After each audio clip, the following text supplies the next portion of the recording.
جان کنی کے وقت مرنے والے کے قریب ان قرآنی سوروں کی تلاوت جو ہے بہت تاکید کی گئی ہے. سورہ یاسین کی، سورہ احزاب کی، سورہ صاد، سورہ صافات، سورہ واقعہ، اور جس قدر بھی ممکن ہو تلاوت قرآن کی جائے. اس کے علاوہ مرنے والے کے قریب یعنی جو بھی حالت احتضار میں ہے، آیت الکرسی کی تلاوت کی جائے، اور آیت سخرہ جو کہ سورہ آراف کی آیت نمبر 54 ہے، اور سورہ بقرہ کی آخری 3 آیات. بعض ایسے رشتہ دار افراد جن کی بالکل آخری وقت تھا، یعنی خود مجھے سعادت ملی کہ یہ سب چیزیں میں ان کے سرانے انجام دوں، یعنی واقعتاً اتنے سکون اور اطمینان کے ساتھ مرتے ہوئے میں نے اس سے پہلے کسی ورنہ ہاسپٹل میں بہت سی اموات دیکھی، لیکن ایسی اتنی پرسکون موت کہ جیسے لگا کہ بس ایک آدمی سویا ہے اور سوتے میں ہی بس ختم ہو گیا. کوئی باقی ہم آنکھوں سے دیکھ رہے تھے کہ بلڈ پریشر کیسے ڈراپ ہو رہا ہے، ہوتے ہوتے 0 پہ چلا گیا، ہارٹ ریٹ کیسے کم ہوتے ہوتے 0 پہ آ گیا، اس طرح سے. تو بہرحال لیکن یہ کہ اتنی سکون کے ساتھ جب بھی ان چیزوں کی بڑی تاکید آئی ہے.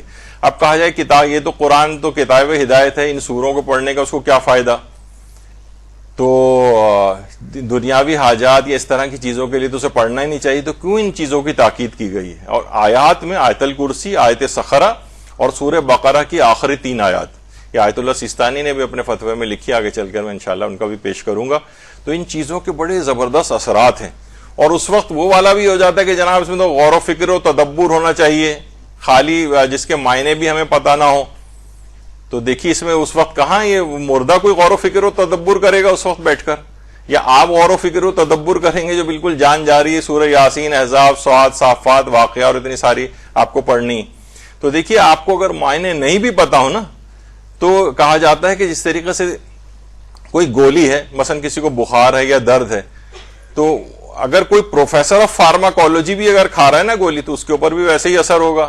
اور جو بالکل ایک لٹ جاہل ہے جسے ایک لفظ پڑھنا بھی نہیں آتا، وہ بھی گولی کھائے گا تو اس کے اوپر بھی ویسے ہی اثر ہوگا. یعنی گولی کو خود پتا ہے کہ اسے کیا کرنا ہے، چاہے کھانے والے اس کی کوئی معرفت نہ بھی رکھتا ہو.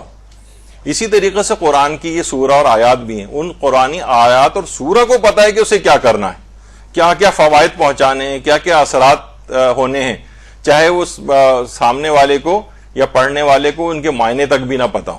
تو یہ ایک دماغ میں رہے کہ اس کے لیے ضروری نہیں ہے کہ وہی میں نے کہا کہ جو فارماکولوجی پڑھاتا ہے، دواؤں کا بہت بڑا اسپیشلسٹ ہو گیا ہے وہ، اور پروفیسر ہے اس کا، تو اس کے اوپر بھی وہی گولی اثر کرے گی جس طریقے سے کہ عام دیہاتی کے اوپر کرتی.